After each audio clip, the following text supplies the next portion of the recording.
Ga labaran kamar yadda suke.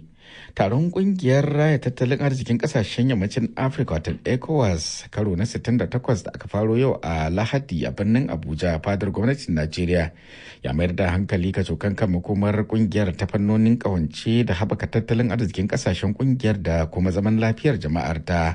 Tun a safiyar jiya Asabar wasu daga cikin shugabannin kungiyar ta ECOWAS suka kammala hallara a birnin Abuja inda shugaban Leo Julius Maada Bio da yanzu haka ke jan ragamar kungiyar ya fara jagorantar zaman. Cikin wani sako da ya wallafa a shafinsa na X, shugaba Biyo ya ce wannan taro ECOWAS za ta yi nazari tare da sabunta hanyoyin tunkarar duk wasu matsaloli da ka iya tasowa a kasashen mambobinta da nufin samar da dabarun dakile su cikin gaggawa. Dakarun Najeriya na rundunar Operation haɗin kai sun dakile wani harin da mayakan ISWAP suka kai sansanin sojin da ke mai rari a jihar Borno da ke arewa maso gabashin kasar tare da kashe ɗimbin 'yan ta'adda, lamarin da ya raunana tasirin ƙungiyar ta'addancin a yankin. Wannan na kunshe ne a wata sanarwa da ta fito daga jami'in yada labaran rundunar Kanar Sani Uba a jiya Asabar, wanda ya ce a cikin daren Juma'a zuwa wayewar garin Asabar ne 'yan ta'addan suka kai harin, amma jajirtattun sojin Najeriya suka taka musu birki. Kanar Sani Uba ya ce dakarun sojin sun kuma samu nasarar kwace wasu kayayyaki daga wajen 'yan ta'addan da suka hada da bindiga kira AK-47 da alburusai da gurneti da babura da na'urorin sadarwa da dai sauransu. A jamhuriyar Benin, ɗaruruwan mutane akasarinsu matasa ne suka fito titunan babban birnin ƙasar Kwatano a wannan Asabar domin nuna rashin amincewa da yunkurin kifar da gwamnatin ƙasar. Masu zanga-zangar suna ɗaga hannu da tutocin ƙasar suna cewa ba za su lamunci sake aukuwar yunkurin juyin mulki ba, inda suka buƙaci zaman lafiya tare da girmama kundin tsarin mulki. A ranar Lahadin da ta gabata, wasu hafsoshin sojin jamhuriyar Benin suka yi kirarin kifar da gwamnatin shugaba Patrice Talon, amma bayan sa'o'i sojin kasar suka dakile su tare da taimakon Najeriya da Faransa. RFI. Ana sauraron labaran ne daga nan sashen Hausa na Radio France International. An sake bude gidan ajiyar kayayyakin tarihi na Libya da aka fi sani da As-Saraya Al-Hamra ko kuma Red Castle domin baiwa mutane damar zuwa kallon wasu daga cikin muhimman kayayyakin tarihin kasar a karin farko tun bayan tawayen da ya kifar da gwamnatin Muammar Gaddafi. An rufe gidan ajiyar tarihin wanda shi ne mafi girma a Libya a shekarar 2011 a yayin tashin hankalin da ya kifar da gwamnatin Gaddafi, wanda ya gabatar da wani jawabi da kakkausar murya daga gidan.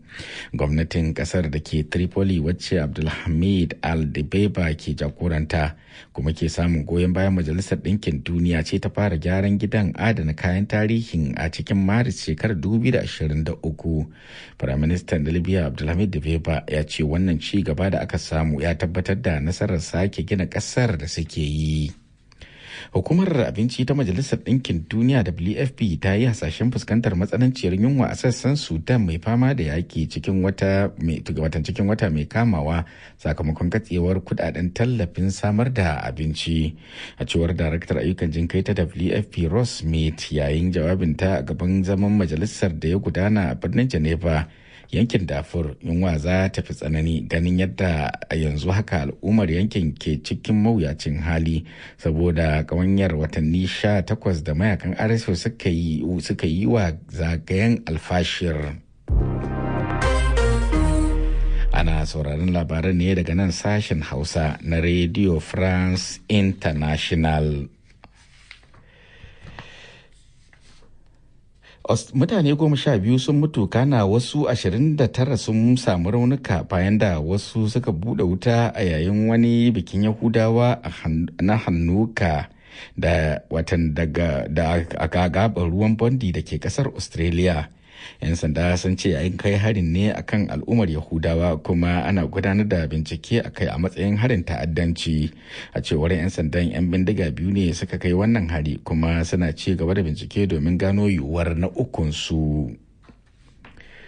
Rundunar sojin Thailand ta ce tana nazari akan hana shigar da man fetur Cambodia a yayin da yaƙi tsakanin ƙasashen biyu ke bazuwa zuwa yankunan gabar teku na iyakar da ake rikici a kai. Kwanaki biyu bayan da shugaban Amurka Donald Trump ya ce bangarorin biyu sun amince su tsagaita wuta. A cikin wannan shekarar har sau da dama makwabtan biyu na na yankin kudancin Asiya suka raba rana suka ba hammata iska tun bayan da aka kashe wani sojin Cambodia a rikicin watan Mayu, lamarin da ya sake tada rigimar da ta yi sanadin ɗaiɗaitar dubban mutane daga dukkan ɓangarorin.